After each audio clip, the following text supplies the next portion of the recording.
Arthur é um rei tirânico que governa o mundo com punho de ferro. Durante sua ascensão ao trono, ele massacrou seus inimigos, destruiu cidades com bombas e cometeu inúmeras atrocidades em nome do poder. No entanto, um dia, ele reflete sobre tudo o que fez e é tomado por um sentimento de culpa. No momento seguinte, sofre um ataque cardíaco e morre. Enquanto desce lentamente para o abismo, uma voz chama por ele e diz que lhe dará uma segunda chance na vida, mas ele deve garantir que não há desperdício desta vez. Poucos momentos depois, Arthur abre os olhos e vê duas pessoas olhando para ele. O homem se apresenta como Reynald, seu pai, e a mulher como Alice, sua mãe. Eles não esperam que um recém-nascido compreenda o que dizem, mas estão extremamente animados por tê-lo. Arthur percebe lentamente que essas pessoas realmente são seus pais e que ele acaba de nascer. Ainda é difícil acreditar que voltou a ser um bebê, mas não pode negar que seus pais cuidam muito bem dele. No geral, ele está feliz, mas ainda se incomoda com o fato de estar preso em um corpo de bebê. Sua cabeça é desproporcionalmente grande, ele não consegue falar e, a cada poucas horas, suja a fralda sem controle. No entanto, logo percebe algo ainda mais estranho do que sua condição atual. Ele observa Reynald canalizar energia para os punhos e esmagar uma pedra enorme em pedaços. Arthur fica surpreso, pois nunca viu esse tipo de poder, mesmo após anos governando o mundo. Esse feito é tão impressionante que Reynald se enche de orgulho e espera receber elogios da família. No entanto, ele não presta atenção ao redor e acaba sendo atingido por uma pedra que cai sobre sua cabeça. Alice já esperava que algo assim pudesse acontecer, então rapidamente o cura usando magia e o alerta para ter mais cuidado da próxima vez que quiser se exibir. Embora Reynald estivesse apenas tentando mostrar suas habilidades, quando fica sério, seus punhos são letais, pois ele pode derrubar um javali selvagem com um único golpe durante a caça. Sua presença torna tudo mais fácil para os companheiros de caça. Quando a caçada termina, Reynald retorna para a família, pronto para um abraço de boas-vindas, mas então se lembra de que ainda está coberto de sangue de javali e precisa se limpar primeiro. Arthur aprende duas coisas observando isso. Primeiro, este mundo é tão perigoso que é comum as pessoas possuírem armas para se proteger. Segundo, se quiser viver livremente, precisará aprender a lutar. Agora que Reynald voltou, Alice diz que é hora de colocar Arthur para dormir. Normalmente, ele ficaria irritado por ser tratado como um bebê, mas essa é uma parte que ele realmente aprecia. Em sua vida anterior, raramente teve a chance de dormir tranquilamente, pois sempre havia alguém tentando assassiná-lo quando ele menos esperava. Embora pudesse facilmente derrotar qualquer inimigo, a constante ameaça era estressante. Meses se passam, e os membros frágeis de Arthur finalmente se fortalecem o suficiente para que ele consiga se mover sozinho. A primeira coisa que faz com essa nova mobilidade é ir até um espelho para se observar. Seus pais acham adorável o quanto ele fica encantado com o próprio reflexo, mas, na verdade, Arthur está apenas assimilando o fato de que realmente voltou a ser um bebê. Agora que consegue se mover por conta própria, quando Alice o coloca para dormir mais tarde naquele dia, ele põe seu plano em ação. Assim que ela sai do quarto, Arthur abre os olhos, joga o cobertor para fora do berço e começa a escalá-lo para escapar. Ele rasteja pelo chão enquanto Alice está ocupada lavando a louça. Ela parece tão concentrada que não percebe Arthur atravessando o cômodo. Ao chegar ao outro lado, ele abre a porta da biblioteca da casa e pega um livro, pois precisa aprender mais sobre esse mundo. Ao ler, descobre que o continente se chama Dikin e é dividido em 3 reinos: o reino de Caldin, habitado por anões que vivem em cidades subterrâneas, o reino de Elanor, onde os elfos moram nas profundezas das florestas, e o reino de Sapin, governado por um rei humano. Neste mundo, ninguém destruiu cidades para conquistar territórios, mas Arthur ainda quer entender mais sobre seu novo lar. Ele pega outro livro e finalmente obtém algumas respostas. Arthur percebe que o nível tecnológico deste mundo é primitivo, e o motivo para isso é a existência da magia. As pessoas podem usar magia manipulando a mana dentro de seus corpos, e embora não seja algo comum, a magia tem um papel fundamental na vida cotidiana. Existem 2 formas de utilizá-la: fortalecimento e conjuração. O fortalecimento envolve a circulação de mana pelo corpo, concedendo força, resistência e agilidade sobre-humanas. Já os conjuradores projetam mana para fora e a usam para controlar fenômenos externos. Esse conhecimento resume bem o sistema mágico do mundo, mas Arthur não encontra nada sobre a magia de cura que Alice usou antes. Ele deduz que ela deve ser uma exceção. Pelo que Arthur compreende, a maioria das pessoas manifesta sua mana na puberdade, ao canalizá-la através de algo chamado núcleo de mana, pode aprender a controlá-la e se tornar um mago. Isso faz sentido para ele, pois, em sua vida anterior, ascendeu ao poder graças à energia inata de seu corpo, que funcionava exatamente como a mana. Decidido a testar se pode usar essa energia, ele foca sua concentração ao máximo e, para sua surpresa, sente o desenvolvimento de um núcleo de mana dentro de si. Esse é um avanço significativo para ele. Desde que descobriu que ele não estava no berço, Alice ficou aliviada por ele não estar machucado. No entanto, ao pegá-lo nos braços, percebeu que havia algo diferente nele. Arthur ficou preocupado, pensando que ela pudesse ter sentido a mana dentro dele, mas, na verdade, Alice apenas notou que ele havia se sujado de novo. 2 anos se passaram, e Alice escrevia em seu diário. Ela estava muito grata por Arthur estar crescendo forte e saudável, mas começava a se preocupar porque nunca tinha visto o filho sorrir desde o nascimento. Então, ela notou Reynald e Arthur do lado de fora, e parecia que Reynald estava dando lições de espada para Arthur. O garoto parecia bastante interessado, mas Alice ficou furiosa ao ver Reynald deixando uma criança de apenas 2 anos balançar um bastão perigoso. Arthur já havia percebido que deixar Alice irritada não era uma boa ideia, então sabia que teria que tomar cuidado para não enfurecê-la. Para evitar que ele participasse de outras atividades perigosas, Alice decidiu levar Arthur para um passeio pela cidade. Arthur ficou particularmente animado com essa oportunidade, pois isso lhe permitiria reunir informações valiosas sobre o mundo. Ele podia avaliar o nível tecnológico do reino observando as armas vendidas ao público em geral e também teve contato com substâncias que nunca havia visto antes. Mas o melhor de tudo foi testemunhar um mago conjurando magia de fogo de perto. No fim das contas, a viagem do dia foi incrivelmente valiosa para ele. Ao final do dia, o corpo infantil de Arthur estava exausto por toda a atividade, e ele mal conseguia se manter acordado. Alice queria colocá-lo para dormir assim que chegassem em casa. Apesar das limitações dessa nova vida, Arthur passou a gostar de viver com pais amorosos. Em sua vida passada, ele foi deixado à própria sorte sem nenhuma ajuda, cresceu em um orfanato e nunca conheceu o amor parental. Ter pais dedicados era uma mudança agradável para ele. Arthur logo adormeceu no ombro de Alice, que começou a carregá-lo até o berço. No caminho, ela lhe disse o quanto estava orgulhosa por ele estar aprendendo tanto. Alice sabia de todas as vezes que ele escapava do berço para ler livros e percebeu o quanto ele ficou animado ao ver o mundo exterior. Para ela, isso significava que Arthur tinha um espírito aventureiro, provavelmente herdado de Reynald. Mais cedo ou mais tarde, ele certamente desejaria partir para explorar o mundo. Pessoalmente, Alice preferia que ele levasse uma vida pacífica ali, mas, se ele estivesse feliz, ela o apoiaria, não importava o que acontecesse. No dia seguinte, Arthur estava parado junto à janela, observando enquanto Reynald começava seu treinamento no quintal. Ele estava interessado em ver a aplicação da magia de perto e, por isso, assistia atentamente enquanto Reynald começava a circular mana pelo próprio corpo. Eventualmente, algumas pedras começaram a se erguer do chão, e Reynald parecia bastante satisfeito com isso, mas, na realidade, o resultado era bem medíocre. Esse era o limite da habilidade de Reynald em conjuração, pois sua especialidade era magia de fortalecimento, sendo muito mais eficiente quando aplicada ao próprio corpo. Ver o poder do pai motivou Arthur a treinar, e ele estava prestes a descer da mesa quando Alice anunciou que era hora da soneca.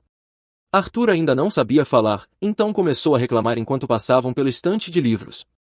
Alice, no entanto, disse que não havia tempo para leituras, pois ele precisava dormir. Normalmente, não havia nada que Arthur pudesse fazer a respeito, mas ele havia recentemente aprendido uma técnica lendária, fazer bico. Ele dominou a arte de usar sua fofura como arma, e, mesmo que Alice ainda quisesse colocá-lo para dormir, acabou cedendo e deixou que ele lesse um livro.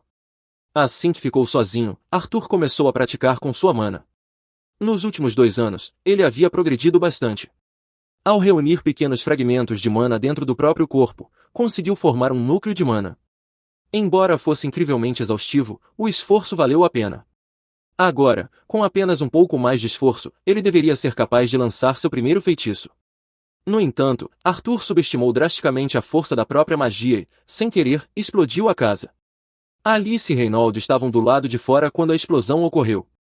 Foi tão intensa que as costas de Reynald ficaram gravemente queimadas, mas, fora isso, ambos estavam bem. No entanto, logo perceberam que Arthur ainda estava dentro da casa quando ela explodiu. Desesperados, correram para dentro para verificar se ele ainda estava vivo. Não havia como um bebê ter sobrevivido a uma explosão daquela magnitude, mas, ao chegar à biblioteca, Reynald ficou chocado ao ver que Arthur não apenas estava completamente ileso, como também havia sido a causa da explosão. Ele tinha apenas 3 anos, então, teoricamente, não deveria ser possível usar magia antes dos 12 anos. No entanto, Arthur já era praticamente um mestre da mana. Ele olhou orgulhoso para os pais, mas se esqueceu de que a casa estava desmoronando. Quando duas vigas do teto começaram a cair diretamente sobre ele, foi completamente pego de surpresa. Tentou correr, mas suas pernas curtas de bebê o traíram, e parecia que seu fim havia chegado. Felizmente, tanto Alice quanto Reynald correram para salvá-lo. Enquanto Alice o protegeu com o próprio corpo, Reynald usou magia para bloquear os escombros e salvar os dois. Arthur ficou surpreso, pois essa era a primeira vez que alguém arriscava a própria vida por ele. Alice, por outro lado, estava tão aliviada que começou a chorar. Arthur ainda não estava acostumado a ter pessoas que se importavam com ele, então vê-la chorar por ele o fez chorar também. Ele nunca poderia ter feito algo assim em sua vida anterior, pois se esperava que ele fosse um rei impiedoso. Em certo momento, um homem tentou assassinar Arthur. Depois que foi capturado, todo o conselho se reuniu e se preparou para sentenciá-lo por seus crimes. E além disso, planejavam mandar a esposa e o filho do homem para um campo que nunca ouviu falar da Convenção de Genebra. Ou seja, estavam condenados a serem torturados e usados como cobaias em experimentos. Por quê? Por que não? O homem começa a implorar a Arthur que poupe sua família, pois eles não merecem sofrer pelas ações dele. Como um ato de misericórdia, Arthur decidiu matá-lo ali mesmo. Isso era basicamente uma segunda-feira comum para ele naquela época. Mas agora, ele passa suas segundas-feiras treinando com seu pai. Reynald quer que Arthur pratique com manoplas, mas Arthur já tem uma vida inteira de experiência com espadas, então não quer trocar sua arma principal. Como Arthur está tão determinado a usar uma espada, Reynald decide usar uma também. E, para tornar as coisas mais interessantes, ele reforça sua espada com mana. No entanto, para sua total surpresa, Arthur faz exatamente a mesma coisa e corta a espada de Reynald com facilidade. Ao ver isso, Reynald percebe que Arthur é talentoso demais para que ele continue treinando o menino. Então começa a considerar a ideia de contratar um professor profissional e vai conversar com Alice sobre isso. Alice nega imediatamente a ideia, pois não suporta a ideia de mandar Arthur para alguma cidade aleatória só para que ele aprenda algo. Eles já tinham conversado sobre isso, Reynald deveria ensinar Arthur a lutar, enquanto ela o ensinaria sobre magia. Mas Reynald aponta que Arthur conseguiu cortar sua espada durante o treino, mesmo ela estando infundida com mana, e o menino ainda é só um bebê, pelo amor de Deus. Se ele já faz coisas assim com tão pouca idade, quem sabe do que será capaz no futuro? Por isso, Reynald acha importante que ele tenha um professor de verdade. Alice não pode negar que Arthur é incrivelmente talentoso, mas ainda odeia a ideia de deixá-lo sozinho numa escola da cidade. Então ela e Reynald começam a discutir por alguns minutos, sem chegar a um acordo. Arthur já está cansado de tanta discussão e então aponta que eles podem simplesmente ir com ele para a cidade. Assim, ele pode ter um professor e seus pais não precisarão deixá-lo sozinho. Os dois não tinham percebido que essa era uma opção, mas isso resolve todos os seus problemas. Então acham a ideia ótima e imediatamente começam os preparativos para a viagem. No dia seguinte, uma carruagem chega para levá-los à cidade.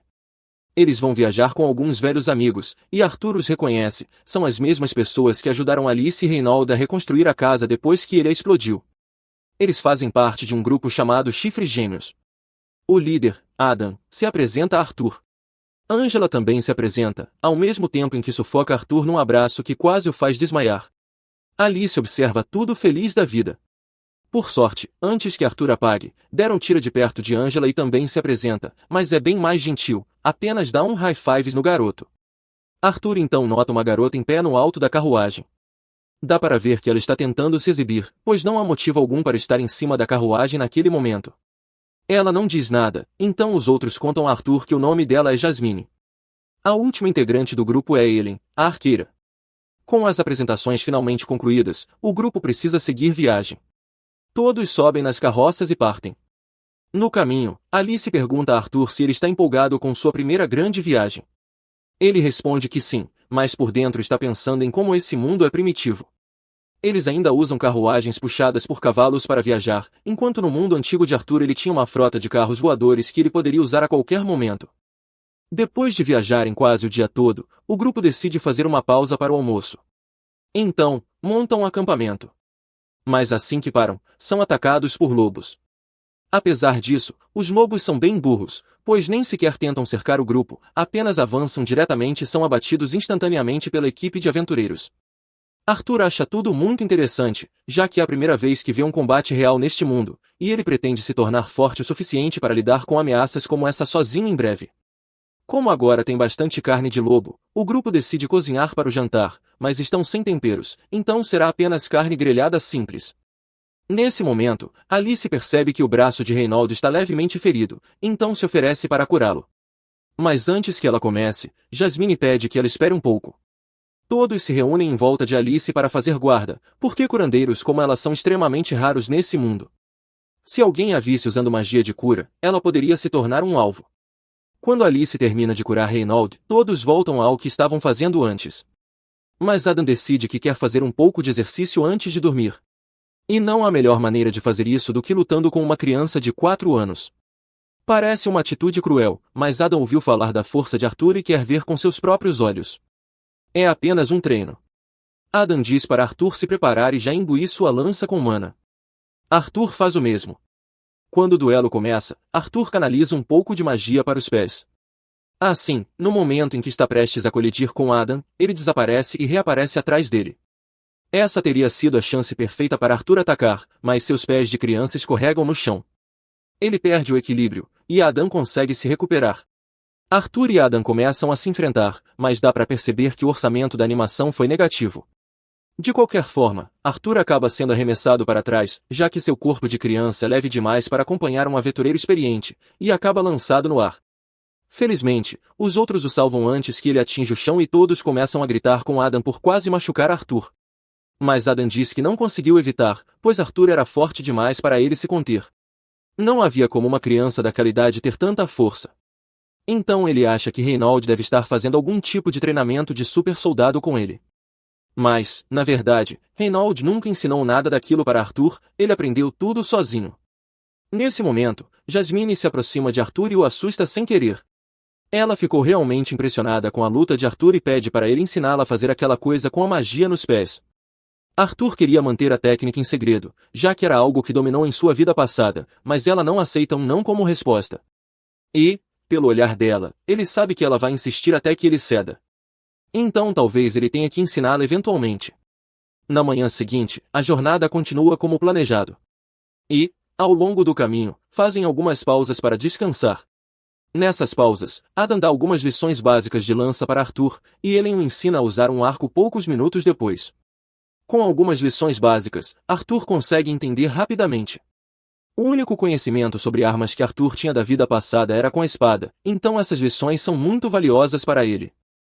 Arthur estava aprendendo tanto com os outros que decidiu ensinar sua técnica para Jasmine.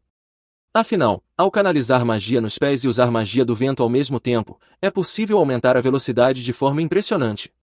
Depois de demonstrar uma vez, Jasmine conseguiu reproduzir perfeitamente.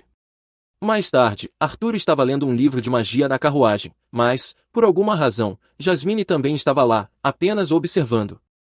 E não era coincidência, pois ela aproveitava toda oportunidade para se aproximar dele. Na manhã seguinte, Jasmine deu a Arthur uma faca como agradecimento por tê-lo ensinado, e ficou claro que ela realmente gostava dele, já que geralmente não interagia com ninguém de forma intencional. Poucos minutos depois, todos voltaram às carruagens e continuaram a viagem. Mas, enquanto Arthur lia seu livro, a carruagem foi atacada por bandidos e ficou completamente cercada, sem para onde ir.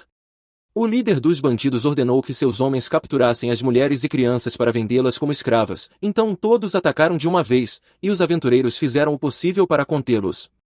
Em termos de poder bruto, os gêmeos do Chifre e Reinaldo eram muito mais fortes que os bandidos comuns, mas havia tantos deles que, eventualmente, seriam sobrecarregados. Em certo momento, Reinaldo foi arremessado de volta à carruagem pelo líder dos bandidos e ficou gravemente ferido. Alice queria ir curá-lo, mas Reinaldo a impediu, dizendo que se os bandidos descobrissem seu poder, passariam a persegui-la. Então, ele pediu a Arthur que levasse Alice para o mais longe possível. Arthur não queria deixar Reinaldo para trás, mas ele explicou que Alice estava grávida de outro filho, então protegê-la era a maior prioridade. Arthur entendeu. Quando Reinaldo deu o sinal, ele preparou sua magia para fugir com Alice, enquanto Reinaldo prometeu segurar os bandidos. O líder dos bandidos mandou seus homens perseguirem Arthur e Alice, mas Reinaldo não deixou e partiu para cima dele. Da primeira vez, o líder o havia derrubado com facilidade, mas agora Reinaldo estava lutando por sua família, então não cairia tão fácil. Enquanto Reinaldo segurava o líder, alguns bandidos menos importantes tentaram alcançar Arthur e Alice, mas Adam e Jasmine jogaram adagas neles e abriram caminho para que pudessem escapar. Todos estavam dando o melhor de si para manter os bandidos longe de Arthur, e ele se esforçava para levar Alice em segurança. Era irônico, Em sua vida passada, ele tomava o que queria sem se importar com os outros. Agora, estava fugindo para proteger alguém precioso. Depois de correr por vários minutos, Arthur achou que já estavam longe o bastante, mas estava errado. Um bandido os observava do alto de um penhasco, e esse sabia usar magia. Ele lançou um feitiço de vento contra Arthur e Alice. Arthur não o percebeu a tempo e, quando notou, já era tarde demais. Só conseguiu empurrar Alice para longe e tomar o golpe sozinho. A rajada o lançou para trás, e ele caiu do penhasco. Com seu corpo de criança, isso era praticamente uma sentença de morte. Mas, se fosse morrer, não morreria sozinho. Enquanto caía, Arthur pegou a faca que ganhou de Jasmine e a lançou contra o bandido mágico. A lâmina acertou e o cordão se enrolou no tornozelo do inimigo, permitindo que Arthur o puxasse para cair junto. Os aventureiros tentaram usar magia para salvar Arthur, mas ele já estava longe demais para ser alcançado. Estava condenado. Durante a queda, Arthur refletiu sobre sua vida. Mesmo prestes a morrer, sentia uma paz estranha, pois conseguiu proteger sua família. Entendi agora por que aquele homem de sua vida passada foi tão desesperado para proteger a dele. Arthur nem hesitou em se sacrificar por Alice. E, embora não se arrependesse do que fez, ainda desejava ter sobrevivido para viver mais um pouco ao lado deles. Depois daquela queda mortal, Arthur de alguma forma consegue sair do rio e encontrar uma caverna. No entanto, ele se depara com um monstro aterrorizante e começa a se arrepender de ter vindo buscar abrigo ali. Ele tenta um ataque surpresa para aumentar suas chances de sobrevivência, mas o monstro simplesmente o golpeia no ar e manda ele se acalmar. O monstro diz a Arthur que não é mau e que só quer ser amigo. De qualquer forma, ele ainda está gravemente ferido e suas lesões não vão se curar a menos que ele coma algo. O monstro começa a colher frutas da parede da caverna e diz a Arthur para comê-las, mas ele não confia em frutas aleatórias de parede. Ele está prestes a se levantar para tentar sair daquela situação falando, mas suas lesões finalmente o alcançam. Ao tentar se levantar, ele ouve algo estalar e começa a chorar. O monstro manda ele parar de chorar porque já é um milagre que ele tenha sobrevivido àquela queda. Arthur tem muitas perguntas a fazer, mas o monstro diz que não responderá a nada a menos que ele coma as frutas. Ele hesita no início, mas depois de morder a primeira frutinha, Arthur percebe que elas têm um gosto muito bom. Depois de se empanturrar, Arthur se vira para o monstro e pergunta se ele sabe alguma coisa sobre o estado atual de seus pais. O monstro explica que não pode sair da caverna, então não pode verificar por si mesmo, mas tem uma habilidade que permite ver a longas distâncias. Ele gera uma tela e mostra a Arthur que seus pais conseguiram derrotar o resto dos bandidos. Isso significa que eles ainda estão vivos e bem, e Arthur não poderia estar mais feliz com essa notícia. Ele agradece ao monstro por deixá-lo saber que seus pais estão bem. E já que Arthur vai ficar preso ali por um tempo, decide ser amigável com ele. O nome do monstro é Sylvia, e ela acaba sendo uma pessoa muito gentil. Nos dias seguintes, Arthur ficou ali, comendo e descansando para que suas feridas pudessem se curar. Durante todo esse tempo, Sylvia cuidava dele. Quando seu corpo finalmente se recupera, Arthur quer voltar para casa o mais rápido possível. Mas segundo Sylvia, Arthur jamais sobreviveria à viagem de volta sozinho. A caverna está atualmente nos arredores da Floresta Élfica, uma parte cheia de bestas mágicas e bandidos imorais, e Arthur simplesmente não tem como lidar com tudo isso. Mas isso não significa que ele ficará preso ali para sempre. Sylvia tem a habilidade de abrir uma fenda dimensional e pode enviar Arthur de volta para casa, ou ao menos para um local mais seguro do que aquela floresta. No entanto, levará bastante tempo para ela criar essa fenda, então Arthur terá que esperar. Como não tem nada melhor para fazer, ele pega um galho e começa a praticar suas habilidades de esgrima. Vários dias se passam e, embora Arthur tenha passado a gostar da companhia de Sylvia, ele ainda não aprendeu nada sobre ela. Tudo o que sabe é que ela tem a aparência de um monstro assustador, aparentemente está se escondendo de algo, e é uma pessoa muito bondosa. Depois de terminar seu treino de espada do dia, Arthur se senta em uma pedra para começar a treinar seu mana. Sylvia fica impressionada com o fato de uma criança tão jovem já ter um núcleo de mana, mas tem certeza de que ele nunca aprendeu a fazer aquilo direito. Ela estende a mão, e uma grande quantidade de mana começa a se acumular ali. Arthur fica maravilhado, pois Sylvia está basicamente acumulando mana enquanto lança seu feitiço. Se Arthur conseguir aprender isso, ele sem dúvida se tornará incrivelmente forte. Dito isso, antes mesmo de Sylvia se oferecer para ensiná-lo, ela pergunta a Arthur o que ele pretende fazer com o poder que vai ganhar ao aprender essa técnica. Arthur já havia considerado isso antes, mas agora que pensa melhor, ele se lembra de como sua família e seus amigos quase foram completamente dizimados por bandidos. Por isso, ele diz a Sylvia que usará seu poder para destruir qualquer um que ouse machucar sua família. No entanto, Sylvia não gosta dessa resposta. Ela dá um peteleco na testa de Arthur e o joga para trás. Sylvia diz que jamais ensinaria sua técnica a alguém que pensa dessa forma. Arthur, por outro lado, não entende por que ela está tão irritada, afinal, parece perfeitamente natural querer matar seus inimigos. Sylvia quer provar um ponto, então ela levanta o dedo até a cabeça de Arthur e diz que poderia facilmente abrir seu crânio com um simples toque, ou poderia tocá-lo gentilmente. Ela pergunta a Arthur qual ele prefere, e, obviamente, ele diz que prefere o toque gentil, já que não quer morrer. É fácil deixar que as ações sejam movidas pela raiva e pelo ódio, mas uma vez que você cede a isso, sua vida se torna um ciclo vazio e interminável de ódio. Sylvia não quer que Arthur desperdice a vida assim, então pergunta novamente, o que você fará com esse poder? Arthur pensa de novo, mas desta vez se concentra nos sorrisos brilhantes das pessoas próximas a ele. Então responde que quer usar seu poder para proteger aqueles que ama.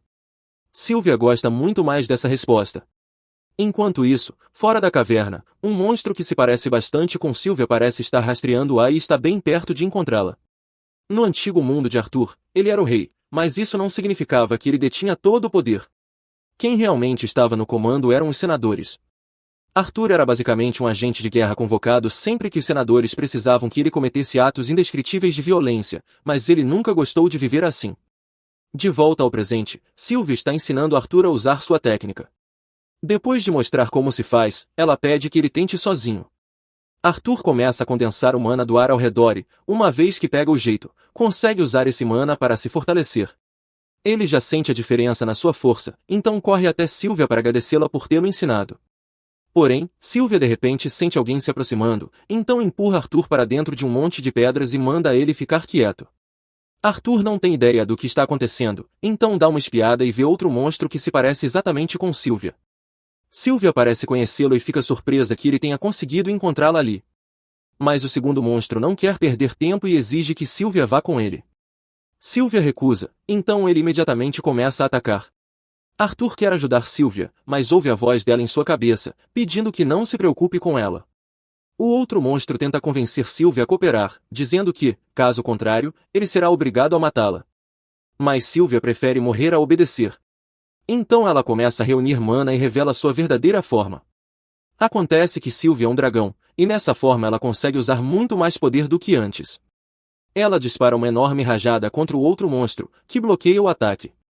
No entanto, ele diz que ela está sendo tola, pois, no estado atual de seu corpo, ela não sobreviverá usando tanto poder assim. Sylvia está bem ciente de que provavelmente morrerá por causa disso, mas não se importa, pois viveu uma vida longa e feliz. Ela consegue empurrar o outro monstro contra a parede, mas ele ainda não está fora da luta e se levanta novamente, pronto para atacar. Várias explosões atingem Sylvia. Ela sofre muitos danos com esses ataques, mas nesse momento está mais preocupada com Arthur do que consigo mesma, porque a luta está perigosamente próxima do local onde ela o escondeu. Outro monstro lança mais um ataque contra ela e, como não pode desviar sem atingir Arthur, Sylvia usa todo o seu poder para interceptar o ataque e parar o tempo temporariamente. Enquanto o tempo está congelado, ela chama Arthur para sair de seu esconderijo. Ele obedece, já que parece seguro e ele quer fazer perguntas sobre tudo o que está acontecendo, especialmente sobre o fato de ela ser um dragão. Mas não há tempo para isso agora. O poder de parar o tempo logo vai acabar, e ela precisa tirar Arthur dali o quanto antes.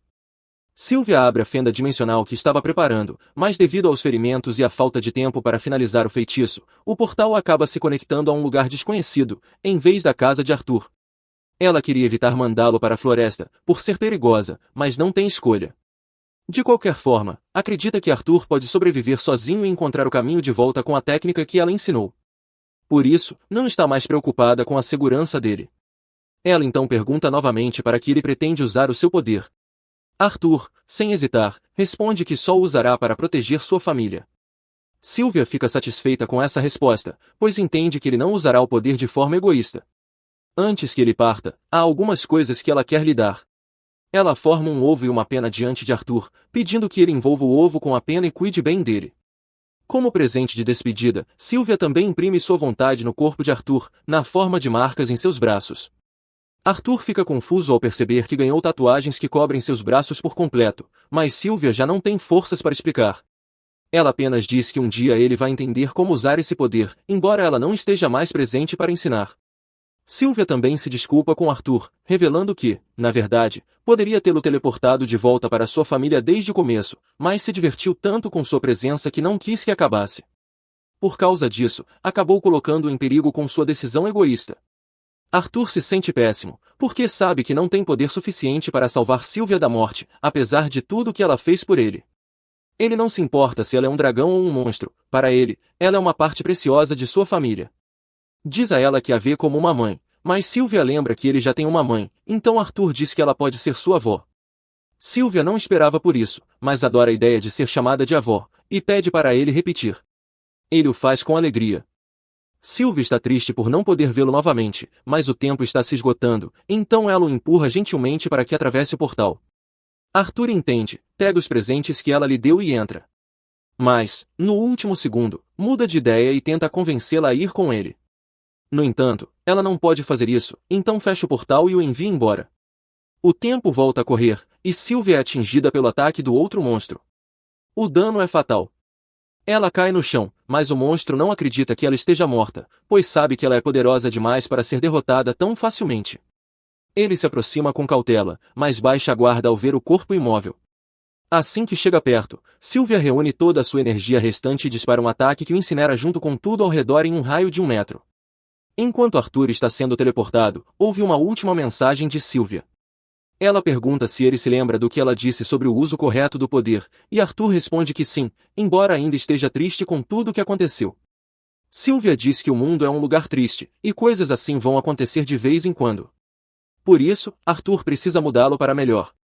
Arthur protesta, dizendo que não tem capacidade para algo assim, mas Sylvia não espera que ele mude o mundo de uma vez só, ele pode começar aos poucos. Afinal, essa não é a primeira vez que ele tenta controlar o mundo. Sylvia sabe da vida passada de Arthur como rei. E, embora não concorde com a forma como ele governou naquela época, tem certeza de que, se ele não se deixar consumir pelo ódio, poderá se tornar um grande rei que tornará o mundo um lugar melhor. Um tempo depois, Arthur acorda no chão e jura que vai cumprir o pedido de Sylvia. Mas, antes disso, precisa encontrar uma maneira de sair daquela floresta. Após ser teleportado para a Floresta Élfica, Arthur começa sua jornada de volta para casa. Mas, enquanto caminha, ouve de repente um grito aterrorizante vindo do outro lado da mata. Parece o grito de uma garotinha. Imediatamente, ele concentra a mana nos pés e começa a correr para verificar o que está acontecendo. Ele salta para o topo de uma árvore alta para ter um bom ponto de observação. Lá de cima, vê claramente um grupo de bandidos sequestrando uma menina. Ela tenta escapar, mas os bandidos já a agarraram e tapam sua boca para impedir que ela continue gritando. Como a menina é uma elfa, os bandidos planejam vendê-la como escrava no mercado negro por um bom lucro assim que deixarem a floresta. Então, amarram a garota e a colocam na parte de trás da carroça. Enquanto Arthur observa tudo acontecer, tem flashbacks do momento em que ele e sua família também foram atacados por bandidos. Ele se lembra de ter ouvido os bandidos falarem sobre mantê-lo vivo junto com as mulheres para vendê-los como escravos depois, e isso o enfurece profundamente. Seu primeiro impulso é massacrar todos os bandidos por cometerem um crime tão horrível, mas ele se lembra do que Sylvia lhe disse sobre controlar a raiva. Então, respira fundo e tenta se acalmar. Arthur entende que, se atacasse naquele momento, poderia colocar a vida da garota em risco. Por isso, decide ser paciente e esperar pela chance certa de agir. Todos os bandidos entram na carroça e começam a sair da floresta, e Arthur os segue de perto pelas sombras. Ao anoitecer, os bandidos são forçados a parar para descansar e montar acampamento, já que não conseguem viajar no escuro.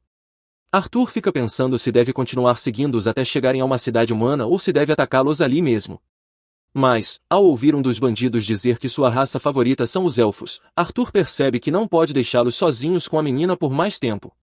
Ainda assim, precisa esperar anoitecer completamente antes de agir. Então, ele se senta e começa a meditar para se preparar mentalmente para o banho de sangue que está por vir. Assim que está escuro o suficiente, Arthur abre os olhos e começa a planejar o ataque. Ele percebe que os bandidos têm um grupo de lobos com chifres presos por coleiras, e acha estranho que os lobos obedeçam humanos tão facilmente.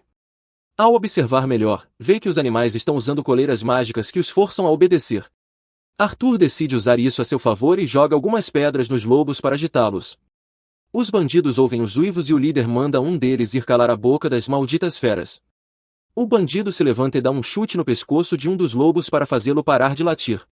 Nesse momento, com o inimigo distraído, Arthur aproveita a oportunidade. Ele invoca uma lâmina de mana e salta atrás do bandido. Em segundos, ele já foi morto com um golpe. Arthur pega a arma dele, e quando o outro bandido aparece para ver o que está acontecendo, Arthur pula em suas costas e corta sua garganta. 2 bandidos mortos, mas o corpo de Arthur já começa a sentir o cansaço, então ele precisa agir rápido. Outro bandido se aproxima para ver por que os 2 anteriores estão demorando tanto. Arthur tenta matá-lo de forma rápida também, mas infelizmente erra os órgãos vitais. O homem grita e alerta os outros da presença de Arthur. O líder dos bandidos percebe que Arthur é um mago, então sabe que não será uma luta fácil. Mas ele também não quer matá-lo, pois vender um garoto mago no mercado negro renderia ainda mais do que a elfa. O líder começa a canalizar magia nos braços e ataca Arthur. Arthur pula para trás e tenta contra-atacar com um chute, mas o bandido consegue desviar. Ele tenta surpreendê-lo jogando uma faca, mas o bandido a pega no ar e a usa contra ele. Como resultado, Arthur é jogado no chão, e o bandido ergue pelos tornozelos para zombar.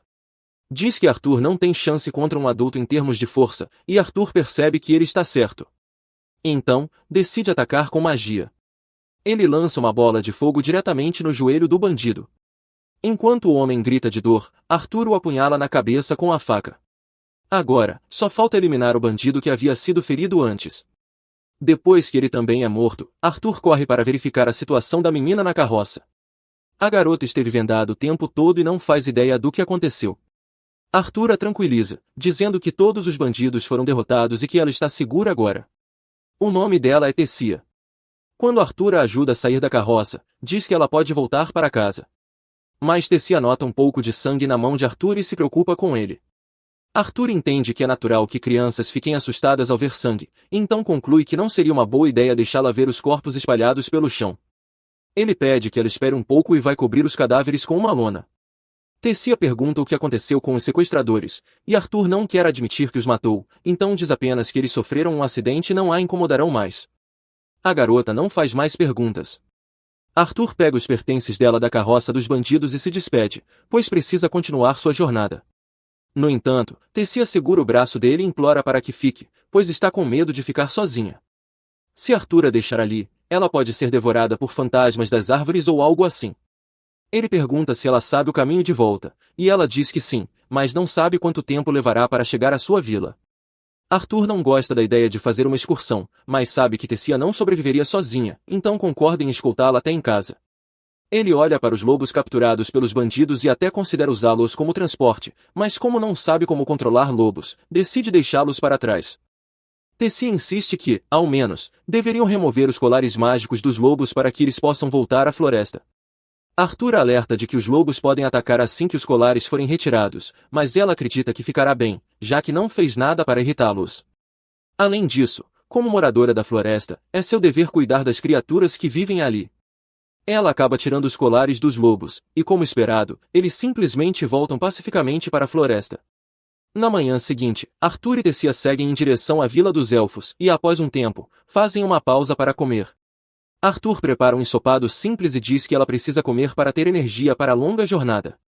Tessia comenta que o cheiro está esquisito, e Arthur admite que não é exatamente um mestre da culinária. O prato é feito apenas com carne seca e sal, então o gosto não é dos melhores, mas é melhor do que ficar com fome.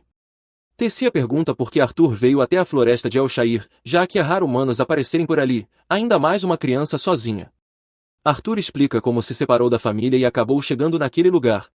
Eles continuam conversando, e ele pergunta como é viver no reino de Eleanor. Tessia diz que adora o lugar. Embora seus pais estejam sempre ocupados com trabalho, ela passa a maior parte do tempo com seu avô e sua serva. Eles seguem viagem, mas como Tessia não sabe exatamente quão longe está a vila, é difícil prever quanto tempo ainda levará. Para piorar, os lobos que Tessia libertou começaram a segui-los. Arthur se arrepende de não tê-los matado desde o início. Naquela noite, Arthur decide montar guarda do lado de fora da tenda para proteger Tessia de um possível ataque dos lobos. Depois de um tempo, Tessia abre a barraca e pede para ele dormir ao lado dela. Arthur diz que não está com sono e prefere continuar vigiando do lado de fora, mas Tessia implora, dizendo que está com medo de ficar sozinha. Arthur cede e decide fazer a guarda de dentro da tenda por ela. Apesar de fingir que não está assustada, ela exige que Arthur fique ao seu lado o tempo todo. Antes de dormir, Tessia pergunta se é verdade que todos os humanos são pervertidos que se casam com várias esposas. Arthur fica chocado com a pergunta e quer saber de onde ela ouviu isso. Tessia responde que foi seu avô quem disse.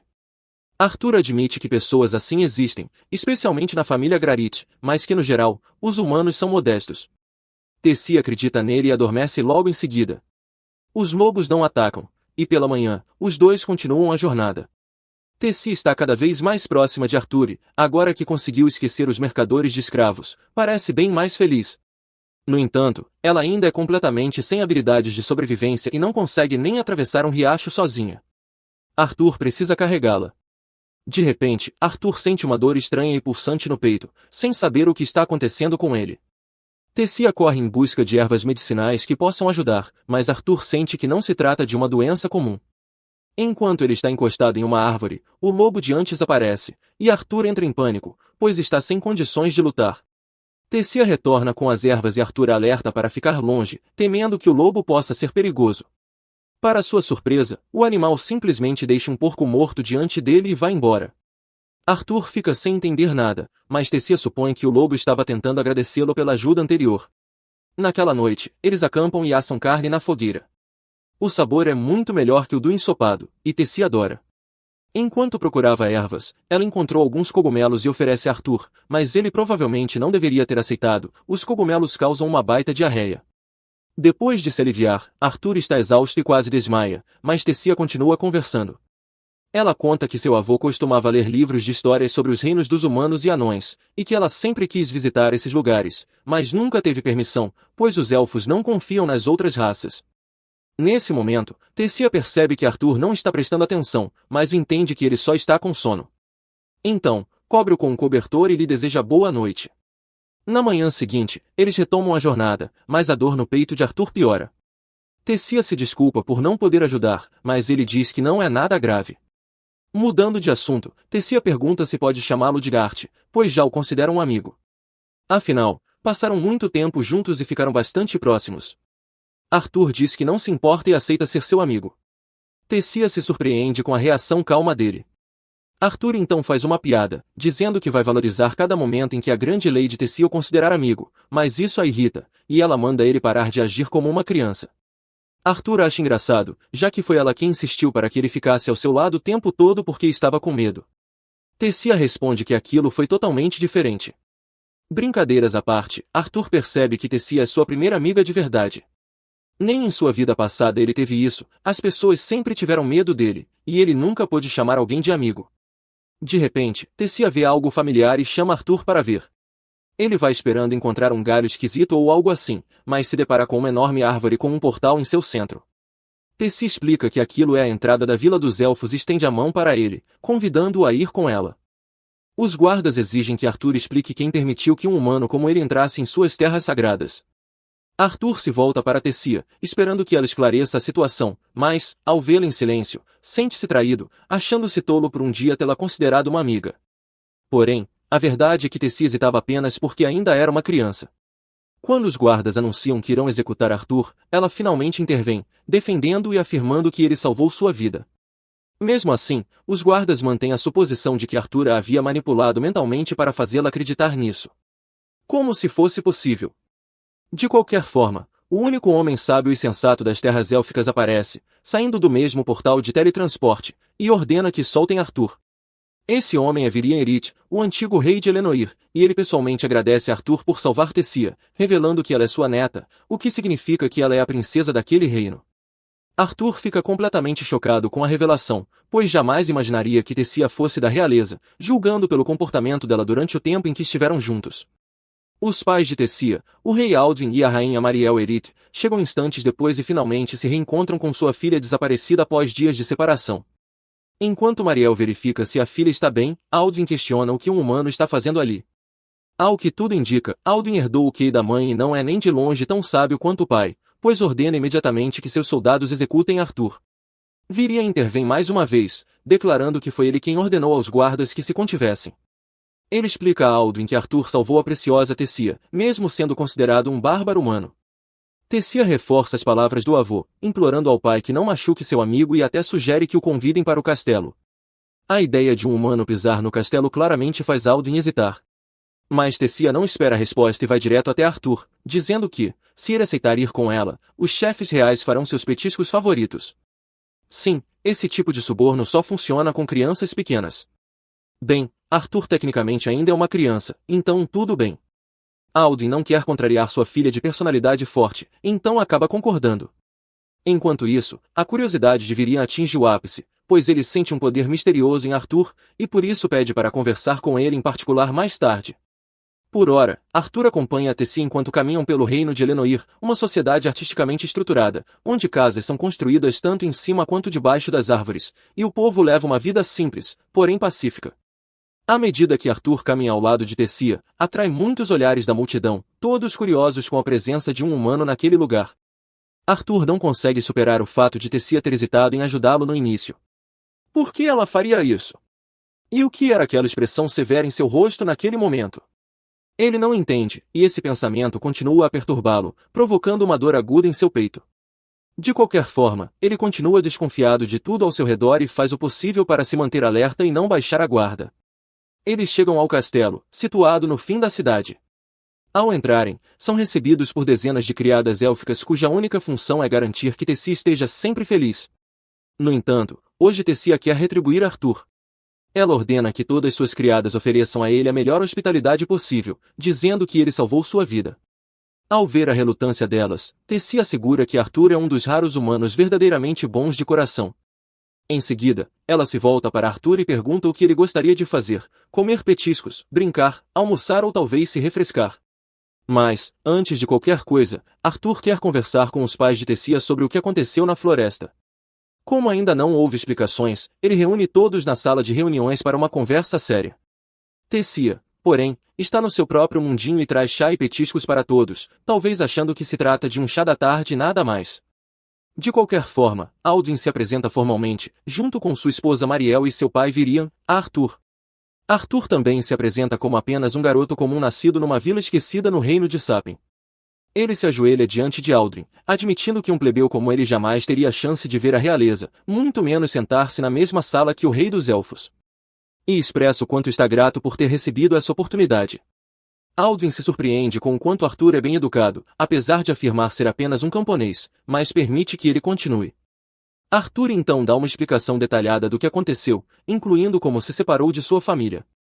Ele não mente para o rei, mas também não conta toda a verdade, como seu encontro com a misteriosa dragão Sylvia.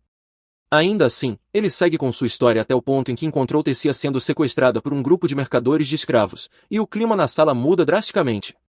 Mais uma vez, Alduin aproveita a oportunidade para culpar toda a humanidade pelo que os mercadores de escravos tentaram fazer com sua filha. Por outro lado, Virian faz a pergunta certa: como um garoto de 5 anos como Arthur conseguiu resgatar Tessia de 3 adultos mercadores de escravos? Não poderia ter sido através de negociação ou súplica. Então, Arthur finalmente revela a verdade. Ele afirma ser um mago talentoso e que usou seus poderes para eliminar os sequestradores. No entanto, Alduin acha difícil acreditar, e o mesmo guarda de antes aparece mais uma vez com sua opinião indesejada, alegando que Arthur deve ter lavado o cérebro de Tessia apenas para conseguir entrar em suas terras sagradas. Virian, que vem defendendo Arthur desde o início, não tolera mais o desrespeito indireto dirigido a ele e imediatamente cala o guarda. Tessia também intervém, acrescentando que ouviu os mercadores de escravos comentando sobre vendê-la por um preço alto, relembrando a experiência traumática. Depois que Tessia termina de relatar o que viveu antes de ser salva por Arthur, sua mãe se emociona e a abraça com força. O amor de mãe é sempre tão puro e comovente. Alduin também se dá conta do que sua filha passou, e por isso diz a Arthur que acredita nele e agradece por tudo o que fez por ela. Depois de explicar como conheceu Tessia, Arthur vai direto ao ponto pelo qual pediu aquela conversa. Ele diz que também está separado de sua família e que tudo o que mais deseja no momento é se reunir com seus pais em Sapin. Alduin não acredita no que ouve. Arthur está mesmo pedindo que elfos ajudem humanos, que eles consideram bárbaros. Alduin insiste que não há chance de oferecer ajuda a humanos e que Arthur precisa entender que deve encontrar seu próprio caminho de volta para casa. Mas Arthur, sempre inteligente, logo pensa em uma forma de argumentar. Ele lembra Alduin de tudo que fez por sua família e sua cidade, e diz que se não retribuírem a ajuda depois de tudo que ele fez, então eles também são bárbaros e não têm direito algum de chamarem os humanos assim, já que estão se comportando da mesma maneira. Virian olha para Alduin com uma expressão que diz claramente, você foi pego. Ele declara que Alduin caiu na própria armadilha. Tessia também se posiciona ao lado do pai, olhando diretamente para ele, esperando para ver qual decisão ele tomará. Alduin, sem escapatória, concorda em ajudar Arthur, mas o informa que o único portal de teletransporte que leva a Sapien só pode ser aberto uma vez a cada 7 anos, após uma reunião entre os 3 líderes. Eles o usaram recentemente, então a próxima abertura será apenas em 5 anos. Arthur não tem esse tempo. Ele não pode esperar 5 anos para reencontrar sua família. Alduin percebe isso e diz que enviará soldados para escoltá-lo de volta. Assim, a jornada começará no dia seguinte. Arthur se sente mais aliviado ao ouvir isso. No entanto, sua manacor começa a doer novamente. Ele mal consegue sair da reunião e vai tomar um banho. A dor não passa e continua latejando. Depois do banho, ele segura o peito com força, tentando entender o que está causando essa dor e qual seria a solução. Ele pensa em Sylvia e pergunta a ela mentalmente o que deve fazer quanto à dor. Infelizmente, a resposta não virá tão cedo. Ele sai para caminhar pelo palácio, e o ar fresco ajuda a aliviar um pouco a dor. Ele pensa em seus pais e o quanto sente falta deles. Ele se pergunta se ainda estão vivos, mas conclui que são fortes demais para morrerem tão facilmente. Então, acredita que estão bem. Quando ergue os olhos e vê Tessia com os pais, começa a imaginar se sua família também o receberá com tanta alegria ou se ficarão com raiva por ele ter ficado tanto tempo longe. Todos esses pensamentos sobrecarregam o pobre garoto, que permanece parado, perdido em seus sentimentos. Tessia corre até ele. Ele a provoca, chamando-a de princesa mimada, e diz para ela aproveitar o conforto dos pais.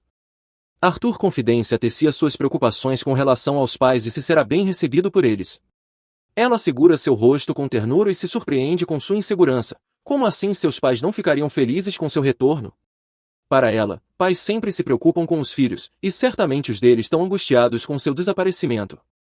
Enquanto conforta, flores conhecidas como Shiny Bellflowers começam a cair sobre eles.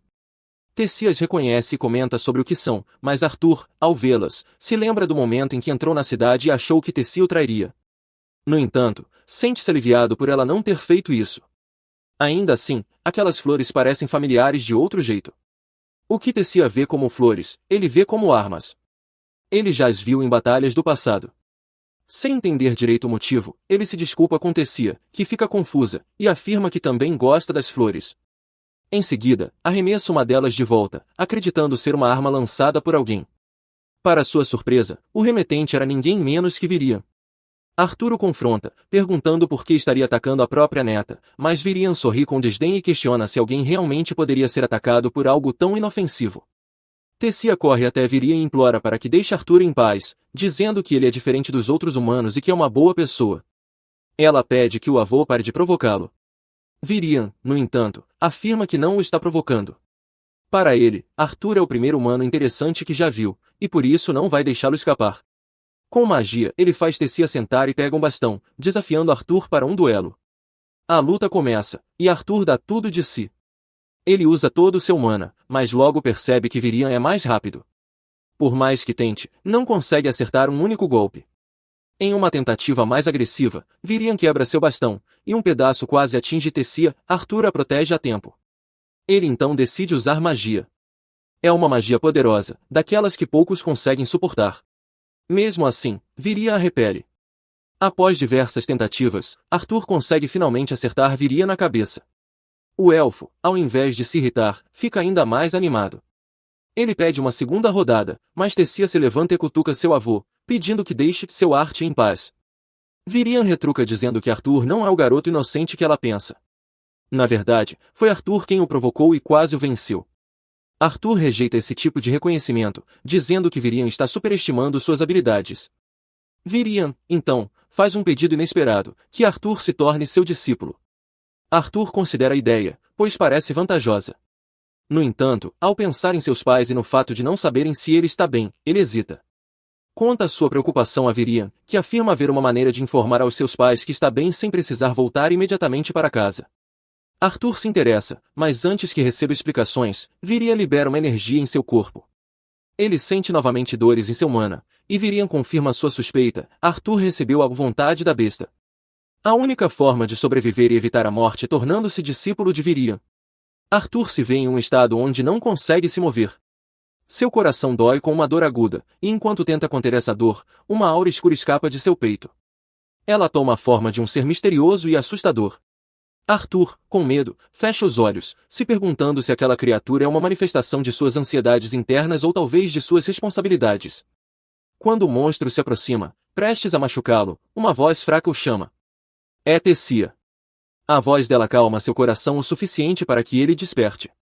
Ao abrir os olhos, Arthur encontra Tessia sentada sobre ele. Tessia lhe deseja um bom dia, mas ele a ignora e finge voltar a dormir, chamando-a de monstro do seu sonho. Brincadeiras à parte, Tessia informa que o avô está esperando por ele do lado de fora. Mas Arthur não lhe dá atenção, então ela o arrasta para fora da cama, mandando-o arrumar o cabelo bagunçado. Arthur responde dizendo que o cabelo dela parecia o da Medusa há poucos segundos. Enquanto ele troca de roupa, Tessia pergunta se ele vai mesmo ficar ali, e Arthur responde que ainda não decidiu, chamando-a de princesa.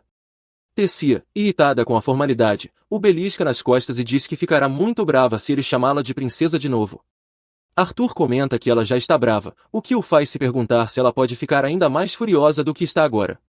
Depois de se arrumar, Arthur sai do castelo com Tessia, e vê em uma carruagem onde Alduin implora a Virian que não permita que Arthur fique ali. Alduin e sua esposa Marielle têm um preconceito irracional contra todos os humanos, como já sabemos. Mas Virian não dá ouvidos e entra na carruagem, deixando claro que gosta de Arthur e que sua decisão é final. Tessia escuta Alduin e mais uma vez defende Arthur, dizendo que ele deveria poder ficar ali, já que salvou a vida dela. Alduin responde admitindo que é grato, mas não o suficiente para permitir que um humano espalhe sua imundície em terras sagradas. Virian se irrita com as palavras de Alduin e manda o filho calar a boca, afinal, ele é o rei e deveria ter mais juízo. Em seguida, Virian manda Arthur e Tessia subirem logo na carruagem. Pouco depois, eles partem para o local onde vive um velho amigo de Virian. Tessia adormece no ombro de Arthur, e Virian pede que ele a deixe dormir, explicando que ela acordou cedo porque aquele é um dia importante que decidirá o futuro de Arthur. Virian lamenta que a neta tenha vivido em um ambiente solitário até agora e que o motivo dela não ter amigos é que todos tentaram explorá-la. Por isso, Tessia se manteve distante das pessoas. Ao ouvir tudo aquilo, Arthur entende por que Tessia fica irritada quando ele a trata formalmente como princesa. Virian diz que Tessia só sorri de verdade quando está com Arthur, e agradece por ele ser amigo dela, fazendo Arthur perceber o quanto ela o valoriza. Arthur nota como Virian é um homem bondoso e decide confiar plenamente nele a partir de agora. Logo, a carruagem chega ao destino e os deixa em frente a uma casa que parece a casa do Frodo, de O Senhor dos Anéis. Arthur se pergunta quem é o dono daquela casa misteriosa e por que alguém tão importante fez o antigo rei ir pessoalmente visitá-lo. Virian, que vinha agindo como realeza o tempo todo, de repente se comporta como um velho comum, batendo o pé na porta e chamando a dona da casa de velha bruxa. Sem resposta, ele encosta o ouvido na porta para escutar, mas é surpreendido quando ela se abre com força, jogando no chão. A velha diz que consegue ouvir perfeitamente bem e não precisa que ele grite nos ouvidos dela. Virian se levanta e apresenta Ranzins a Sra. Arthur e Tessia como Rainha Darcassen. Segundo Virian, Rainha é uma maga especial, poderosa o suficiente para realizar o desejo de Arthur. Arthur fica aliviado ao ouvir isso e diz que é uma honra conhecer alguém como ela. Rainha gosta da educação do rapaz e os convida a entrar. Arthur observa o local e só encontra um balde de água, então pergunta como ela pretende ajudá-lo a se comunicar com seus pais se não há nenhum equipamento de comunicação por ali. Rainha explica que é uma vidente, um tipo de maga que consegue ver fragmentos do passado e do futuro de alguém. Ela tenta demonstrar seus poderes em Arthur, mas se surpreende ao não conseguir enxergar muita coisa. Chamando Arthur de alguém especial, ele diz a Rhianna que não quer saber do seu futuro, só deseja de alguma forma contar aos pais que está vivo e que não devem se preocupar com ele. Rhianna aceita e pede que Arthur olhe para o reflexo da água dentro de um balde, instruindo-o a focar em pensar nos pais enquanto faz isso. Ela então usa seus poderes mágicos sobre ele. Assim, Arthur consegue ver sua mãe, Alice, e seu pai, Rei, almoçando juntos, ainda de luto por ele, comentando que hoje seria o aniversário dele. Ambos relembram o infeliz incidente em que perderam Arthur e como ainda não conseguiram seguir em frente mesmo depois de se estabelecerem na cidade. Rei se juntou à força de segurança da cidade e começou a viver numa mansão com Alice, cuidando dela e do bebê em sua barriga. Enquanto choram ao pensar em Arthur, ele finalmente fala com os dois, dizendo que está vivo e bem, e que está atualmente na Terra dos Elfos. Explica que está falando com eles através de um tipo especial de magia e também menciona que ainda não pode voltar, pois há algo errado com seu corpo que precisa ser corrigido. Mas pede que não se preocupem, prometendo que ficará bem e implora que não se culpem pelo que aconteceu naquele dia. Ao encerrar a comunicação, dizendo quanto os ama, Alice abraça Rei, emocionada por saber que o filho está vivo. Arthur está com os olhos cheios de lágrimas. Ele não quer mais ver os pais em um estado tão miserável. Então faz um juramento de se tornar competente o suficiente para nunca mais causar esse tipo de sofrimento, pedindo a Vian que o aceite como discípulo. Mas sua determinação em treinar não é facilmente aceita, considerando que Alduin e Mariel não estão de acordo com a ideia de ele permanecer com eles. Um humano na cidade élfica não é motivo de celebração. Virian e Tessia vão se reunir novamente com Alduin. Tessia tenta convencer o pai, dizendo que o garoto que estão rejeitando salvou sua vida 2 vezes. Se insistirem em não aceitá-lo, estarão criando o precedente de que os elfos retribuem o bem com o mal. Alduin não se importa com isso. Seu dever é proteger o interesse do seu povo, e ele teme que os cidadãos não aceitem Arthur. Virian também intervém. Ele nunca teve um discípulo antes. Então diz a Alduin que, se está pedindo Arthur como discípulo, é porque confia que o garoto é bom. Sem ter muita escolha, por causa do carinho pelo pai e pela filha, Alduin aceita deixar Arthur ficar. Mas ainda tem uma preocupação, se o povo aceitará Arthur. Ele pergunta a Virian quem assumirá a responsabilidade se algo der errado. Virian nem pensa 2 vezes antes de aceitar levar a culpa. Alduin e Mariel saem para receber Arthur. Alduin se coloca diante de Arthur, admitindo que foi duro quando ele chegou à cidade, e que a culpa não é dele, mas da forma como os humanos são vistos. Arthur percebe a mudança óbvia de atitude. O mesmo Alduin que odiava sua presença agora o recebe de bom grado. De fato, Alduin ama sua família e fará qualquer coisa para vê-los felizes. Ele aperta a mão de Arthur em boas-vindas. Mas Tessia tem uma ideia melhor. Ela desafia o pai, dizendo que, se ele realmente está feliz com a presença de Arthur, então deve permitir que ela o leve à cidade para mostrar tudo a ele. Alduin já não tem mais nada a perder, pois a notícia da estadia prolongada de Arthur já se espalhou. Então ele permite. Feliz, Tessia puxa Arthur pela mão e o leva para a cidade. Ela mostra as pessoas interessantes ao redor. É a primeira vez que Arthur vê a cidade dos elfos, e ele fica admirado com a aparência dessa espécie. Tessia menciona uma grande loja que vende lanches e frutas e o arrasta para lá, para que possam vencer a multidão. Enquanto a seguem, um jovem elfo esbarra nele de propósito. Sempre respeitoso, Arthur nem liga por ter sido empurrado. Ele apenas se desculpa e tenta seguir em frente, mas o garoto o encara com desprezo. Ele comenta que Arthur o contaminou com seu corpo humano e diz que não importa se Vian quer Arthur na cidade, pois ele nunca será aceito por ser humano. Normalmente, Arthur não pensaria em agir com malícia numa situação assim, mas aprendeu a ser brincalhão com Tessia, e essa é uma boa oportunidade para demonstrar isso. O garoto olha para Tessia e diz que estar com Arthur só manchará sua reputação. Ele se apresenta como Frat Raivar, revelando que é um nobre, e se oferece para acompanhar Tessia até em casa. Tessia o repreende imediatamente, dizendo que seu comportamento foi inadequado. Mas ela não sabe que Arthur tem algo melhor em mente. Ele se curva sarcasticamente diante de Fratra e propositalmente erra o nome da família, chamando de Vissur em vez de Vissar, o que soa como uma ofensa. Tessia percebe a provocação e ri. Mas Fratra entende o sarcasmo também. Não querendo perder a pose de grande nobre, ele desafia Arthur para um duelo. Desafiar alguém para um duelo naquela cidade não é algo comum. Todos os adultos param para observar a situação. Se Arthur recusar o duelo, isso significará que perdeu e desonrará tanto Virian quanto a família real. Por isso, ele aceita, mesmo com Tessia tentando convencê-lo de que não é necessário. Faith pede que Tessia seja a juíza, e o desafio começa. FYH avança com arrogância para enfrentá-lo, mas Arthur o derruba com apenas um golpe. O garoto orgulhoso cai no chão, com os olhos virando. Tessia não se surpreende. Ela já havia avisado Faith de que a pessoa contra quem ele iria lutar não era fraca e, como ele não escutou, que agora aproveite as consequências. Ela puxa Arthur e diz para ele correr. Ele foge com ela, alegremente. Com o tempo, Arthur vai se familiarizando com Tessia e aproveita sua companhia. Eles saem juntos, comem juntos e até estudam juntos. Sempre que algum elfo tenta intimidá-lo, Tessia aparece imediatamente para protegê-lo. Após um de seus passeios diários, ela se apoia no corrimão e conversa com ele.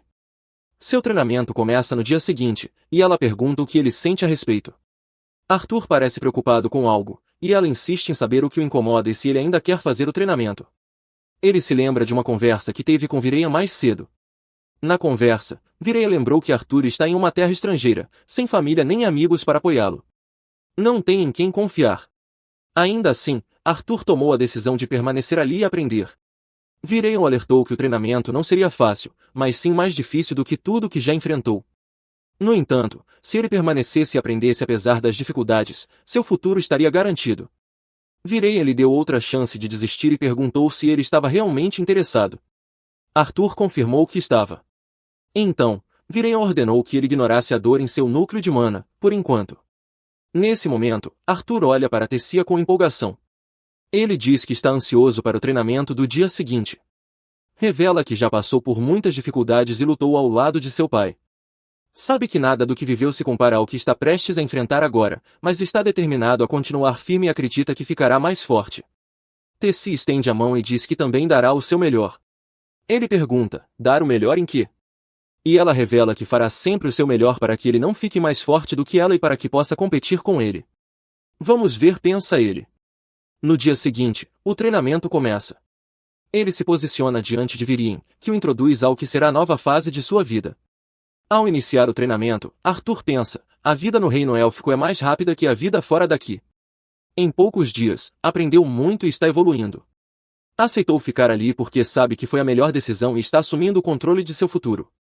Ele diz a si mesmo que, mesmo sem saber o que vai passar nesse reino desconhecido, tem certeza de que seu futuro será brilhante. Desejo a ele tudo de bom nesse futuro e estou ansioso para ver o que o aguarda. Vários dias se passam e até mesmo Tessia aprende a usar sua mana. Uma manhã, ela vai acordar Arthur na cama, mas ele não desperta. Então, ela usa a mana para acordá-lo. Ele desperta gritando com ela, perguntando por que não podia tê-lo acordado de forma mais suave.